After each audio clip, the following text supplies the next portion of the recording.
In step one, we talked about the recovery process of sitting with your feelings and starting to peel away the layers and stop mood altering to feel what we've been running from for so long. That process probably continues on the rest of your life. It just gets easier as time goes on. We can't think our way into how we feel. We have to act ourselves into the way we want to be. We created a false self, and a false self is our protection. It's protection from our authentic self being seen by us and by others. It protects us from having people see the parts of us we don't want them to see, the parts of us that were not acceptable as children, the parts of us that we had cut off. We often don't know what these parts are or why we're protecting them so fiercely. The more you tear down your false self, the more you're opening yourself up to having you and others see your authenticity. To do this, we have to become vulnerable within ourselves. We have to expose our true self to ourself, the part of us that's been hidden by the false self. Once we start getting comfortable with humiliation, embarrassment, self-hate feelings, the more we can slowly start to expose ourselves to others without the protection of our false self.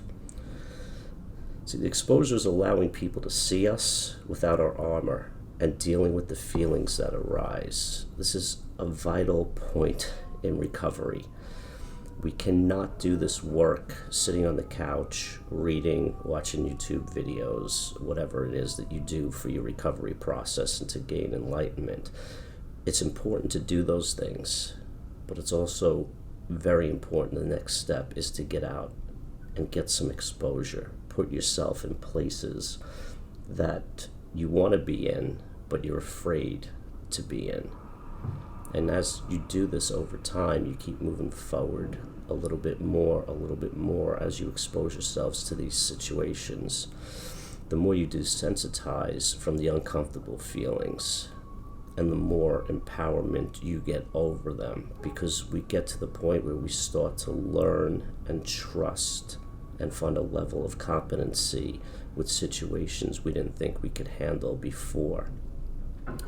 The more we put our true selves out in front of others and deal with the judgment of others and our own internal self-judgment, the more we learn how to deal with the uncomfortable feelings. We had to start in step one with dealing with our own self-judgment. We can't rely on others to take it away for us. We have to see and feel the parts of us that we do not like, the parts of us that we cut off, the parts of us that we hide, the parts of us that we put away. The more exposure work we do, the more we tame the emotions that we have feared, and the more we learn to love ourselves at the core. The need to wear the mask of the false self starts to diminish, and we grow more authenticity within ourselves. There's predictable patterns of how we do things. Just breaking the everyday routines of safety and comfort is a start. We don't have to, go from sitting on the couch to being on stage somewhere. It's just these small little simple things of breaking out of that routine.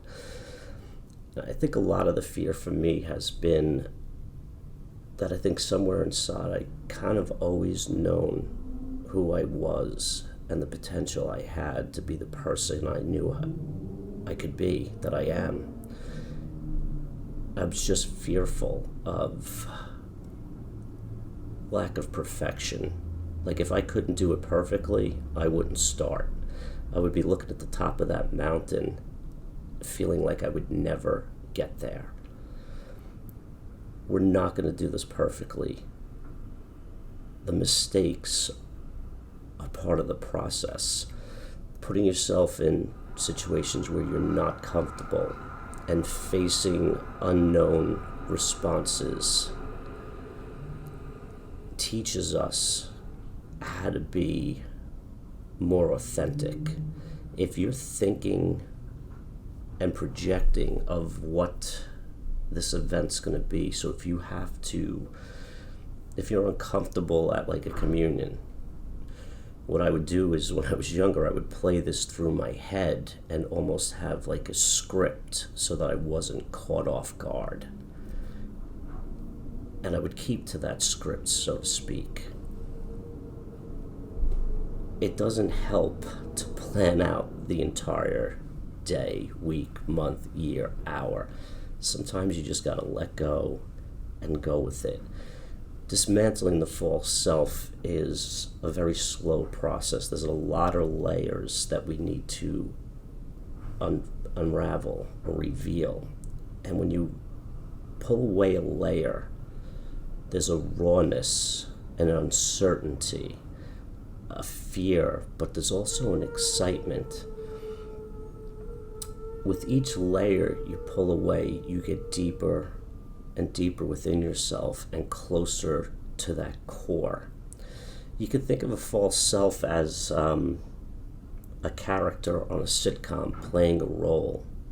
Every week they're handed a script and they become the person that they're told they need to be to stay on the air, to become a star, to be validated, to earn a living, to have people stay within your life.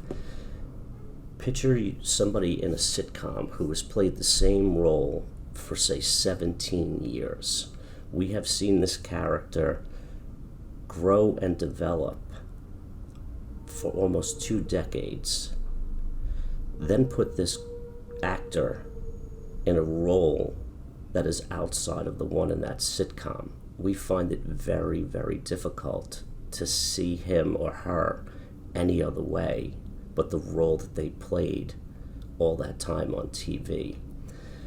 Losing your false self is kind of the same thing. We've been playing this role for our entire lives just to fit in what was acceptable. Because when we went outside our role, we were shamed or abandoned or ridiculed or hit or punished, whatever the recourse was that we learned early on. This is not an acceptable way to be in this house. So we need to figure out what is acceptable so that we're not abandoned or abused. Just like seeing this person in a new role is almost impossible, the people around you are going to see it in a similar way. They're not going to be able to accept you in your new skin as you get closer to the authentic self that you are, as you strip away all of that false self and become more real and genuine and authentic. People are going to look at you very strangely. I am running into people from time to time from my past who have seen my change, and the look on their faces, the confusion of who is this guy, and I don't understand what he's doing or what he turned into. It would be so much easier for me to just go along and not have to deal with those awkward, uncomfortable feelings. But who wants to be fake? Who wants to be something they're not just to get approval? I ran into people at a concert a couple of weeks ago, and it was so awkward, just the looks that I had gotten and the way they spoke and that uncomfortable silence where it's like, I see what you've been doing on social media. I see what you're doing with the podcast. I don't get it. Who are you? It's really weird. You were never this way. Like, all of that, either I'm internalizing and they're not really projecting that, but I think I'm pretty in tune with people that I know for so long to realize that it's not the same way that they're looking at me the way they used to. And the first time this happened to me, it was really, really painful. In fact, I've avoided so many people in so many places because I am not strong enough to handle my internal judgment within myself, let alone having to deal with it from people on the outside. The more I can become okay and ease the severity of my internal judgment the easier it gets with the external judgment. So cutting people out of your life may be necessary. For me, it was, it is, and the goal is to build up enough strength, have a good foundation of self, where no matter what the judgment, no matter what the pushback, no matter what the words I'm hearing or the feelings that are going on inside of me, I can handle it, and I don't need their approval because I'm self-approving. I mean, I wake up, I don't know who I am anymore, but I've never felt more right.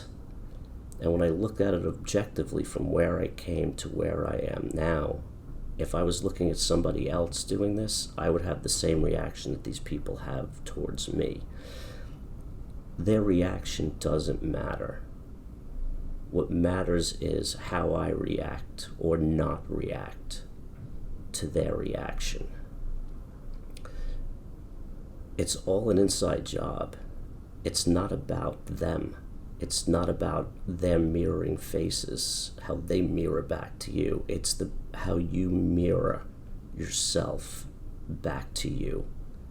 As long as you're looking at yourself in a way that you feel comfortable, confident within who you are, the outside world is not going to matter. But most of us don't live that way and never learned how to self-validate. Stripping down the false self. In a sense, I've said many times, I have to humiliate myself to myself, because there are things that I have done in this life that I am hugely ashamed and embarrassed about. And I hide those things away from myself. And it takes a lot of energy to keep it away from me. Because if I can't handle experiencing those feelings, there is no way I could have anybody outside of myself looking at me and seeing those things and judging me for them. So I have to be okay with my path, my journey, who I am, who I'm becoming. And I have to go into my shame. I have to go into my humiliation. I have to go into my regrets, into my disappointments. I have to own all of those negative emotions just as much as I embrace the positive emotions. If you don't incorporate all of the emotions, all of the feelings, all of the experiences into your being, and you keep them cut off, you will stay in the false self, and you will be walking around constantly protecting yourself from anybody seeing these things.